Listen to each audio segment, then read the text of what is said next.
Do you have anxiety and OCD struggles during the holiday season?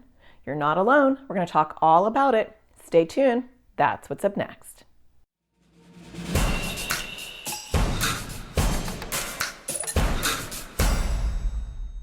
Hi, my name is Natasha Daniels. I'm a therapist and make videos for people with anxiety or OCD.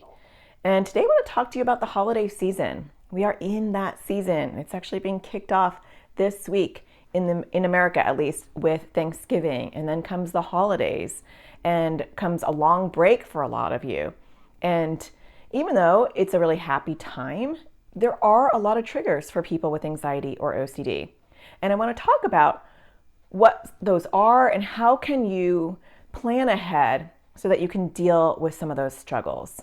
So a lot of times people are going to parties, they're having people come over to their house.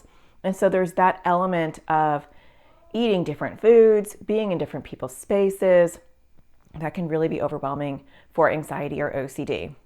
And if you have restrictive eating, issues with contamination around food, it might be a good thing to plan ahead and bring some safe food for you. Obviously, we don't want to always accommodate your OCD or your anxiety or your restrictive eating, but the holidays and an event that you're going to isn't the time to work on that. You might be at a place for 5 hours, and if you're not eating anything, you're going to get cranky, you're going to get lightheaded, you're going to get irritable. It's not going to be a good time. So if you can't do it normally, you're certainly not going to be able to do it during the holidays. So plan ahead. Are there other things that are going to be a little overwhelming for you? What are some other things that you can do when you're in those situations? If you need to reset or you need a quiet space for a moment, you get overwhelmed or panicky or anxious, can you talk to either your parents if you're a child or the host if you're an adult and say, I'm going to come, but I might go out in the backyard for a little while. Or if they are able to have a quiet space for you and say, you know what, my back bedroom, you can go in there whenever you want, just close the door and we won't bother you and you can reset. Having that plan so that you don't have to necessarily go home, but you have a place to reset could be really helpful.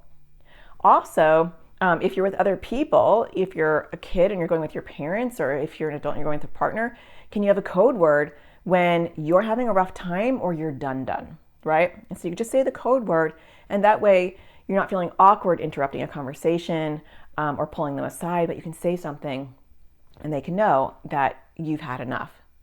It's really easy also to not have a lot of structure in your days when you're taking a big amount of time off during the holidays. And I feel like that's where I see a lot of people struggling with anxiety or OCD because they're not used to all that downtime. Some people thrive and they love the downtime and they're like, I could do this 24/7. And they actually have a hard time going back, which we'll talk about in a second. But a lot of times that lack of structure, like, your sleep cycle gets all off, you're sleeping in, you're going to bed late, you don't have any purpose during the day. For some people, they get more bombarded with anxious thoughts or intrusive thoughts during that time. And so have some structure, keep some sleep routine. It doesn't have to be exact, right? You have to wake up early over break, but can you make sure that you don't sleep until 2 or 3 or 4 p.m. And then, sleep all day long and then go to bed at 2 or 3 in the morning, turn into a vampire and then have to get back into your routine after the break. That is really tricky, especially when you have mental health struggles already. So keeping some sort of sleep routine, even though you might have extra time, can be really helpful. The other thing is try to get out each day. So if you have no plans, maybe go for a walk or do one thing where you're getting out of the house so you're not starting to get cabin fever and you've got some things to do. That could be really helpful. Make some plans after the holidays. So if you celebrate Christmas, make some plans after Christmas so you have something to look forward to. There is this kind of depression that sometimes happens for some people after the holidays, especially after Christmas is over, if you celebrate Christmas or a big gifting holiday, because all the excitement and anticipation is over and there's nothing else to do. And so people who have mental health struggles have a harder time transitioning from excitement and all those fun things to it's all done and it's over, and that can create some mood disturbance. So if you have some plans with a friend or some family plans after the break, after Christmas in particular, or a gifting holiday, that could be really helpful. Some other things to think about are, what are your triggers in general? Do you have triggers around getting gifts? Do you have triggers around relatives coming over? Are you going to have people staying at your house that normally don't stay at your house? And having a plan on how you're going to tackle those, depending on what your anxiety or OCD themes are, can be really important. If you have relatives coming and staying at your house or going to be in your space, again, can you have a code word with other family members when you've had enough?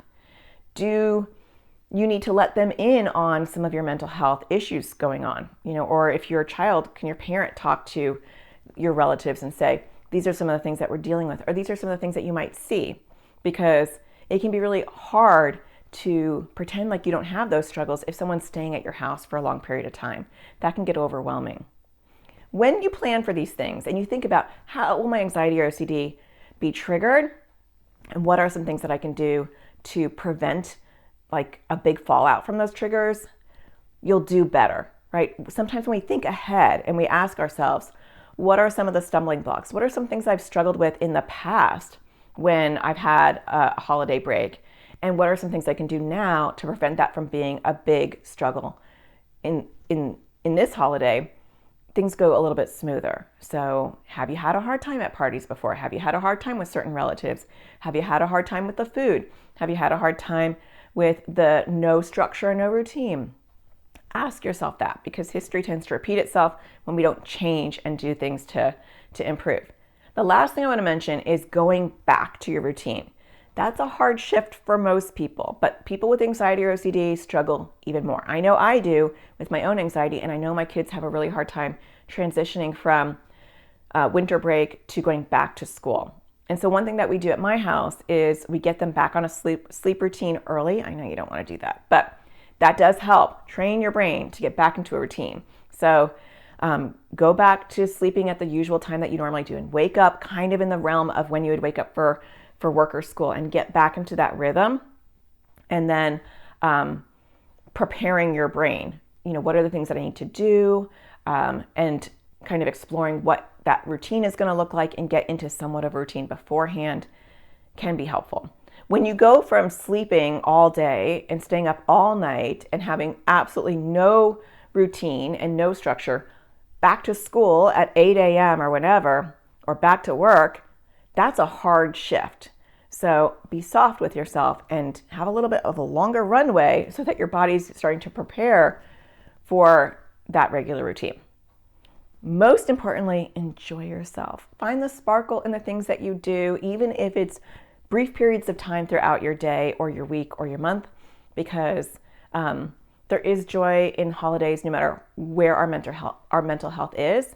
And I hope that you find that joy. It doesn't have to be perfect, but find those moments where you really soak it up, soak the people that love you up, soak the people that you love up, and enjoy the holidays.